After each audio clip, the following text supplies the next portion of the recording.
SV6 news కు స్వాగతం. ముందుగా హెడ్లైన్స్. పూర్తయిన 3 రోజుల అమెరికా టూర్. ఢిల్లీకి బయలుదేరిన ప్రధాని మోదీ.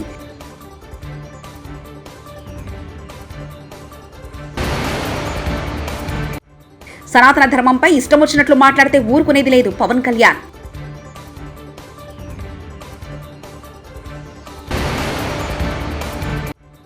హుస్సేన్ సాగర్ లోకి Prasad, IMAX, Jalavihar, Paradise hotels అన్ని FTL పరిధిలో ఉన్నాయి. ఈటెల రాజేందర్.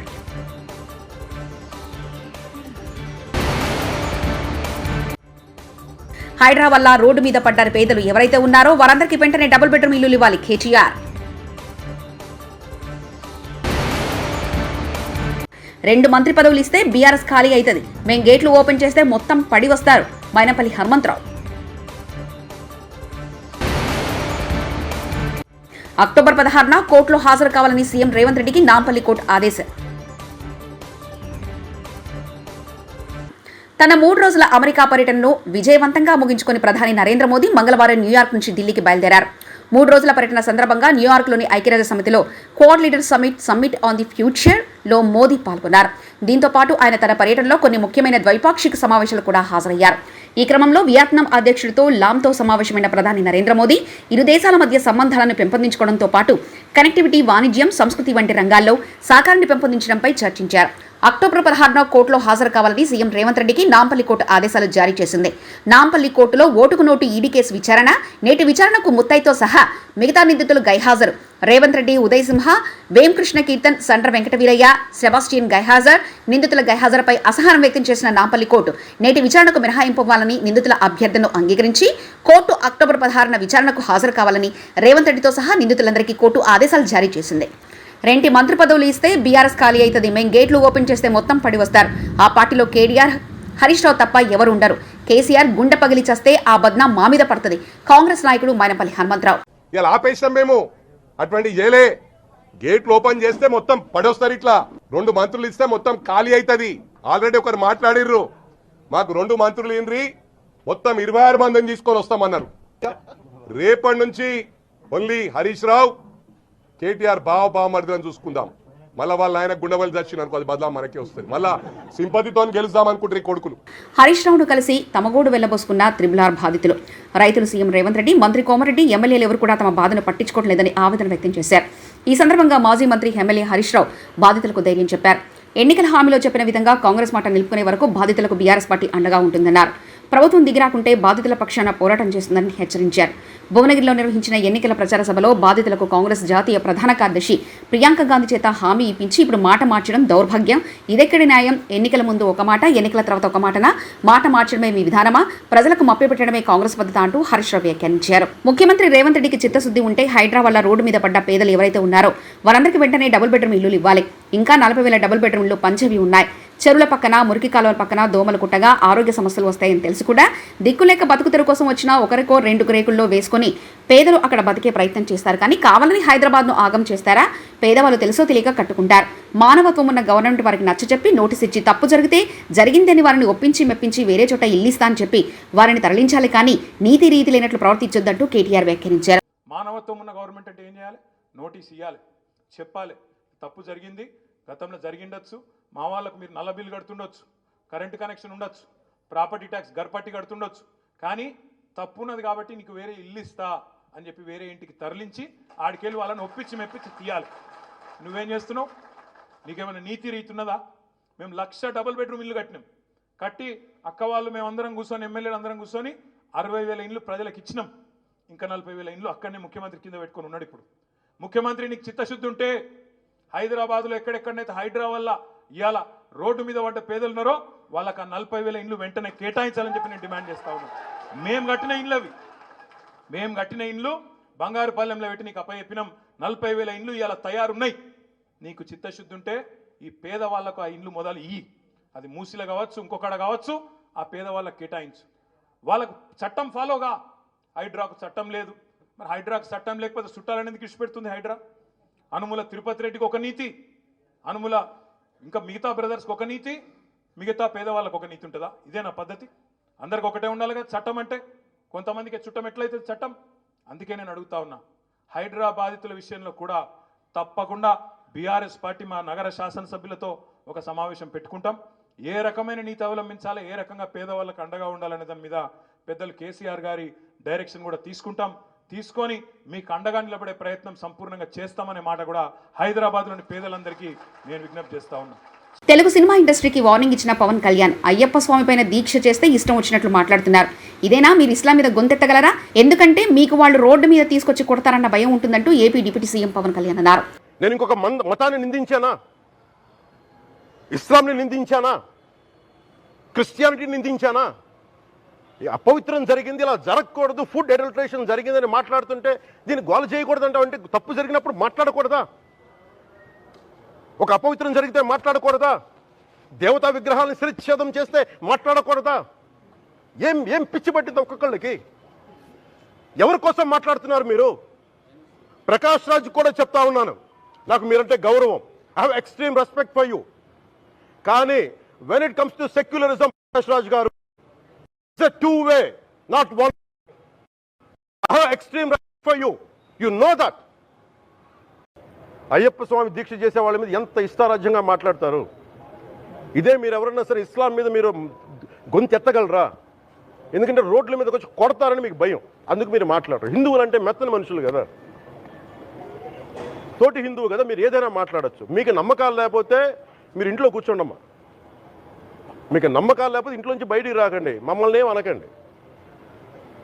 మేము ఎలా పూజా విధానం ఎలా చేస్తాం, అలాగే ముఖ్యంగా ఫిల్మ్ ఇండస్ట్రీ కూడా నేను తెలియజేస్తా ఉన్నా.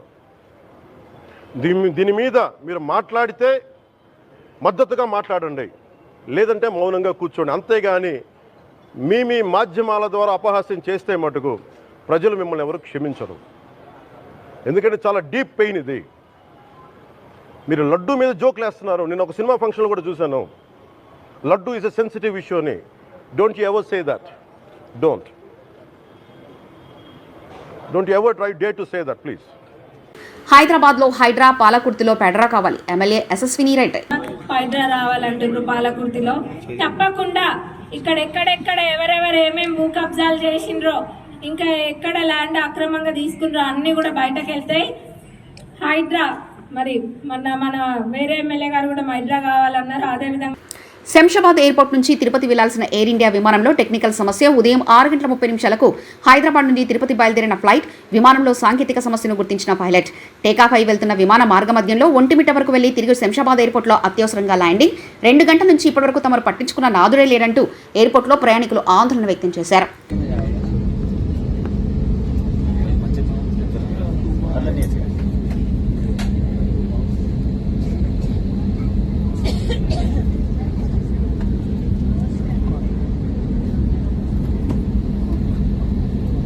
ప్రాయశ్చిత్త దీక్షలో భాగంగా ఈరోజు కనకదుర్గ అమ్మవారి ఆలయం మెట్లు కడిగారు డిప్యూటీ సీఎం పవన్ కళ్యాణ్.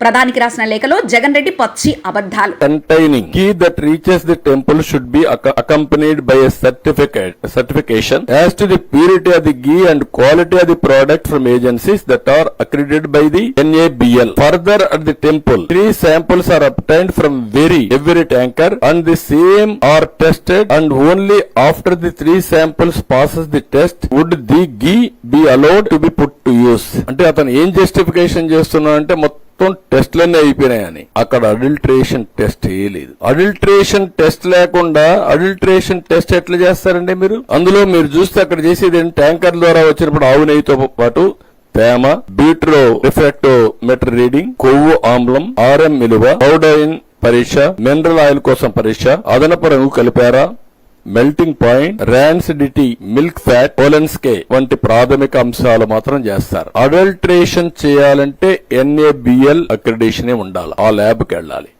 ఆ టెస్ట్ లేదు. అలాంటి టెస్ట్ జరిగిన దాఖలాలే లేవు. వీళ్ళు సింపుల్ టెస్టులు చేసి ఆ సింపుల్ టెస్టుల ప్రకారం 18 ట్యాంకర్లు రిజెక్ట్ చేసామని పెట్టే పరిస్థితికి వచ్చారు. టెండర్ కండిషన్ ప్రకారం NABL అక్రిడేషన్ ల్యాబ్ కల్తీ ఉందా లేదా అనేది టెస్ట్ చేయాలి. ఎప్పుడూ చేయాలి. దీనికి ఖర్చు కూడా 75 లక్షలే అవుతుంది. కనీసం ఆ 75 లక్షల రూపాయలు కూడా ఖర్చు పెట్టలేకపోయారు. అది వేరే విషయం. ఒకప్పుడు నమ్మకం ఏం జరిగింది, ఇప్పుడు నమ్మకం కూడా లేకుండా ఇవన్నీ జరిగే పరిస్థితికి వచ్చాయి. ఇంగిత జ్ఞానం ఉండే ఎవడైనా సరే ఈఓగా వేసిన వ్యక్తి గాని, మేనేజ్మెంట్ గాని, ముఖ్యమంత్రికి గాని 319 రూపాయలకు నెయ్యి వస్తుందండి. రివర్స్ టెండరింగ్ పెడతారా అండి? మీకు ఉండే కండిషన్ తీసేస్తారండి మీరు? అసలు పాలే అవసరం లేదు. 4 లక్షల లీటర్లు మిల్క్ మినిమం ఆపరేట్ చేయాలి. ఆపరేట్ చేస్తే అందులో వచ్చే గీ గాని, బయట చేసింది గాని మొత్తం అయినా కొంతవరకు ఉపయోగపడుతుందని పెడితే 4 లక్షల లీటర్లు అవసరం లేని పెడతారండి మీరు? 250 కోట్ల రూపాయలు టర్న్ ఓవర్ అవసరం లేని పెడతారండి మీరు? 3 ఏళ్లలో 1 ఇయర్ సరిపోతుందని పెట్టే పరిస్థితికి వచ్చారు. 3 ఏళ్లలో 1 ఇయర్ 250 అంటే 3 ఏళ్లలో 1 సంవత్సరం 150 కోట్లను పెట్టే పరిస్థితికి వచ్చారు. 12 టన్నులు అంతమంది పెడితే దాన్ని 8 టన్స్ తగ్గించేసే అసలు అన్ని కండిషన్స్ డైల్యూట్ చేసేసి ఈ రోజు మొత్తం ఈ వ్యవస్థని భ్రష్టు పట్టే పరిస్థితి వచ్చి హుస్సేన్ సాగర్ లోని Prasad IMAX, Jalavihar, Paradise hotel అన్ని FTL పరిధిలో ఉన్నాయి. వీటిని కూల్చేద్దాము రేవంత్ కింద సామాన్యులు రూపాయి పోగేసుకుని కట్టుకున్న ఇండ్లు కూలగొట్టి వారి కడుపులో మట్టి కొడుతున్నావంటూ బీజేపీ ఎంపీ ఈటెల రాజేందర్ వ్యాఖ్యానించారు. నువ్వు అక్వైరీ చేసి 10 లక్షల రూపాయలకు అక్వైరీ చేస్తున్నావు. ఏదో ఒక అక్వైరీ చేయాలి కదా. నువ్వు అక్వైరీ చేయకుండా నీ తాత జాగీర్ లాగా నువ్వు ఇవాళ వచ్చి ఇవాళ మొత్తం కూలగొడతా, నీవే ఇవాళ కొత్తగా పుట్టొచ్చినట్టుగా, నువ్వే కొత్తగా ముఖ్యమంత్రి అయినట్టుగా, అంతకుముందు ప్రభుత్వాలు లేనట్టుగా, అంత ప్రభుత్వాలకు ఈ ఎకలాజికల్ బ్యాలెన్స్ గురించి లేకపోతే ఇతరత్వ గురించి ఆలోచించడానికి మాట్లాడే మాటలు థర్డ్ క్లాస్ మాటలు ఇవి. నేను అడుగుతా ఉన్నా, ఇలా వాళ్ళు అంటున్నారు మేము చెరువులను కాపాడాలి. నేను అంటున్నా, చెరువులు కాపాడే ధైర్యం నీకుంటే, దమ్ముంటే, నిజంగానే ఆ మంచి అభిప్రాయం అనుకుంటే నా హుస్సేన్ సాగర్ లో తాగే నీళ్ళు లెక్క తయారు చేయి ఫస్ట్.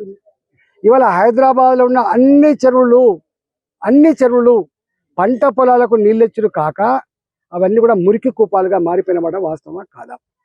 ఇవాళ ఆ చెరువు చుట్టుపక్కల ఉన్న వాళ్ళు దుర్గంధపూరితమైన బతుకుతున్నారు. ఈగలు, దోమలు, గుర్రపు డెక్క వాసన, అసలు జ్వరాలు.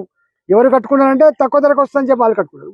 నేను అంటున్నా ప్రభుత్వాన్ని, ఇవాళ మీరు వాళ్ళకు సామాన్యులు కావచ్చు, వాళ్ళు నీతో యుద్ధానికి రాకపోవచ్చు, వాళ్ళు కోర్టు మెట్టెక్కే డబ్బులు లేకపోవచ్చు, కానీ వాళ్ళ ఏడుపు, వాళ్ళ కన్నీళ్ళు, వాళ్ళ ఉసురు నీకు తాకకుండా పోదు. గుర్తుపెట్టుకో. నువ్వేమనుకుంటున్నావు? ఇలా ఏ ఉపాధి కల్పిస్తా అని చెప్పినవో, పేదలకు అండగా ఉంటా అని చెప్పినవో, పేదల బతుకుల్లో వెలుగు నింపుతా అని చెప్పినవో, నువ్వు అనేక రకాల హామీలు ఇచ్చినవో, ఇలా మహిళలకు 2,500 రూపాయలు ఇస్తా, భూమి లేని వాళ్ళకు 12,000 రూపాయలు ఇస్తా, నేను ఇది ఇస్తా అది ఇస్తా, ప్రగల్భాలు పలికినవు. ఇచ్చుడు పక్కకు పెట్టు. నీ పెన్షన్లు, నీ బియ్యం కార్డులు, నీవన్నీ పక్కకు పెట్టు.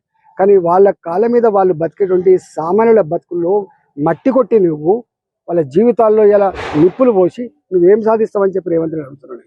నీకు ఏం మానవత్వం ఉంది? నువ్వు అనుకుంటున్నావు నువ్వు చాలా గొప్ప చేస్తున్నా. కొద్దిమంది తెలియని వాళ్ళు, సోషల్ మీడియాలో ఉన్నటువంటి వాళ్ళు కావచ్చు, కొద్దిమంది తెలియని వాళ్ళు ఏమనుకుంటారంటే నిజమే చెరువులు అక్రమంగా ఆక్రమించుకున్నారని చెప్పండి. అరే అక్రమంగా ఆక్రమించుకున్నారా, సక్రమంగా ఆక్రమించుకున్నారా బయటపెట్టు. నేను అడుగుతున్న ప్రభుత్వం దమ్ముంటే ఈ హైదరాబాద్లో ఎన్ని చెరువులు ఉన్నాయి, ఇన్ని చెరువులు ఎన్ని మాయమైనవి, ఈ మాయానికి కారకులు ఎవరు? ఇవాళ బతుకమ్మకుంట అంబరిపేటలో ఎవడు మాయం చేసిండు? ఇవాళ నేను చాలాసార్లు చెప్పిన, కరీంనగర్లో 3 కుంటలు ఉండే 3 చెరువులు ఉండే, దాంట్లో కలెక్టరేట్ కట్టాను. ఇవాళ అనేక చెరువులు, అనేక కుంటలు. ఇవాళ ఇక్కడ కృష్ణకాంత్ పార్క్ ఉంటుంది, ఈసుబుడలో ఉంటుంది, అనేక చెరువులు. మాసప్ ట్యాంక్, దాని పేరే మాసప్ ట్యాంక్, ఇలా క్రికెట్ గ్రౌండ్ అయిపోయింది. ఇవాళ నీవు కొన్ని వందల చెరువులు డిస్మాంటిల్ చేసి పార్కు. గుంతలలో ఇరుక్కుపోయిన కేంద్ర మంత్రి వాహనం జార్ఖండ్ లో ఓ కార్యక్రమానికి హాజరయ్యేందుకు వెళ్తుండగా కేంద్ర మంత్రి శివరాజ్ సింగ్ చౌహాన్ వాహనంలో భారీ గుంతలు ఇరుక్కుపోయింది. దీంతో వాహనం కదలలేని పరిస్థితిలో శివరాజ్ సింగ్ చౌహాన్ వాహనం దిగి వెళ్లిపోగా స్థానిక అధికారులు హుటాహుటిన అక్కడికి చేరి కారును గుంత నుండి బయటకు తీశారు.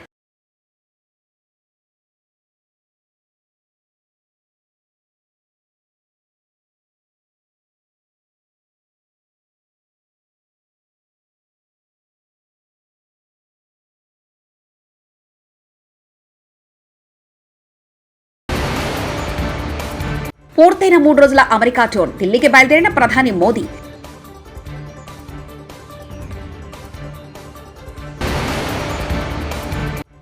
సనాతన ధర్మంపై ఇష్టం వచ్చినట్లు మాట్లాడితే ఊరుకునేది లేదు పవన్ కళ్యాణ్.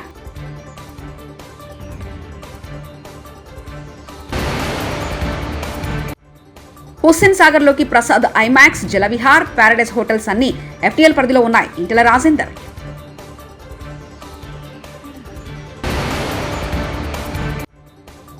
హైడ్రా వల్ల రోడ్డు మీద పడ్డ పేదలు ఎవరైతే ఉన్నారో వారందరికీ వెంటనే డబుల్ బెడ్రూమ్ ఇల్లులు ఇవ్వాలి కేటీఆర్. 2 మంత్రి పదవులు ఇస్తే బీఆర్ఎస్ ఖాళీ అవుతుంది. మేం గేట్లు ఓపెన్ చేస్తే మొత్తం పడి వస్తారు. మైనంపల్లి హనుమంతరావు. అక్టోబర్ 16న కోర్టులో హాజరు కావాలని సీఎం రేవంత్ రెడ్డికి నాంపల్లి కోర్టు ఆదేశం.